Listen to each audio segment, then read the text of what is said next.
With the latest hardware, water looks insane. The slow streams, the perfect reflections. By God, the player interaction, and of course, the damn waves. Look at those waves! But no, I do not care about polygons, ray tracing, or impressive physics. This is my tribute to the evolving threat of water in video games. Water in early video games was the no-go zone. If you touched it, you died. Long time ago, in 1981, Frogger, a literal amphibian, died from a simple splash.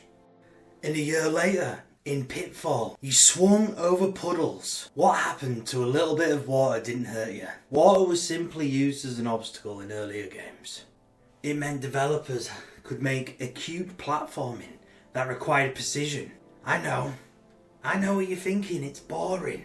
There was no fear in early water. We wanted to feel the water. We wanted the pain, the panic, the frustration. And oh boy, didn't the developers deliver? We all asked for this, to see what's under the surface. And by the late 80s, water levels were creeping into games. There was one that particularly stands out that heightened the urgency that we all crave for. And that was the Teenage Mutant Ninja Turtles dam stage. Well, firstly, the dam's coming down. There's a timer. There's bombs laid out on the level that you must disarm to succeed. Let's give them awkward controls. Let's make the level as tight and as condensed as possible. Let's give them electric gates that close on and off. Let's give them a maze to navigate. And awful areas with seaweed that will electrocute you, decreasing your health. As the timer's ticking down in the back of your mind, you know, they hit the nail on the head and they were laughing. Teenage Mutant Ninja Turtles may have implemented a sense of urgency to the dam level, but taking it a step further was Sonic the Hedgehog in 1991. Water levels were tedious, were panic-inducing. The aim of the game is to collect rings and speed through the missions. But then to take that away from you and put you under the surface of the water where you were bouncy, where you were slower, where you were running out of oxygen. Sonic was the first character I saw drown in front of my very own eyes. And as the stage went on, if you missed one oxygen bubble... Haven't you figured out yet that you can't beat me? The urgency pushed you to search for one. You got sloppy. I can still hear the music every time I take a bath. You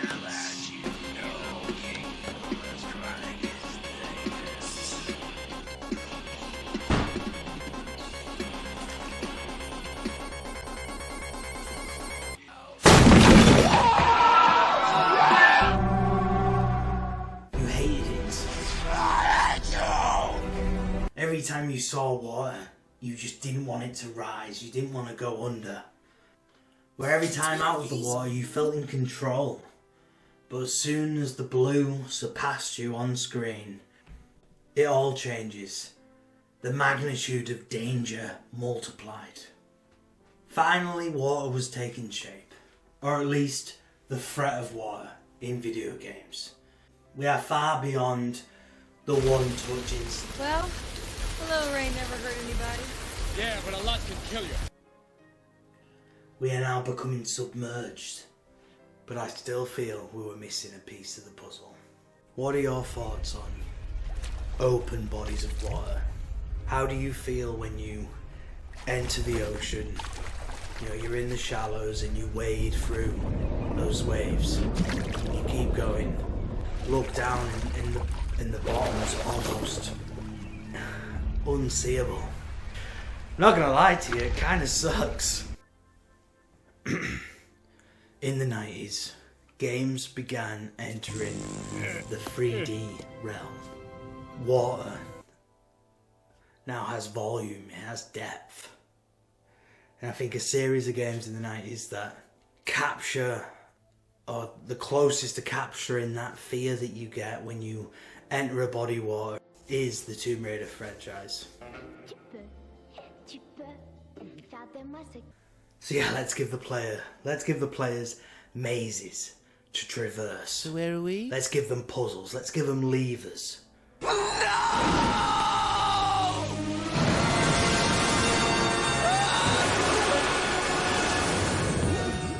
Let's give them pockets of air, and then corners where you go around and, oh wait, there is no air. Let's give them a visible meter cranking down as soon as you go under. If the train didn't want you dead, the crocodiles, the sharks, the divers. And Lara's an athletic human being. You know, but let's have the water fight against her. And something you'll never forget is seeing Lara's lifeless body float to the surface. But yeah, I get it. There's loads of examples that I've missed. You know, these are just some of the games that I'm lucky enough to play. You know, so if there's anything I've missed or anything you want to talk about, you know, let me know in the comments below. But yeah, this is just my little tribute to the threat of water over the years and where water's come from. Thank you for watching.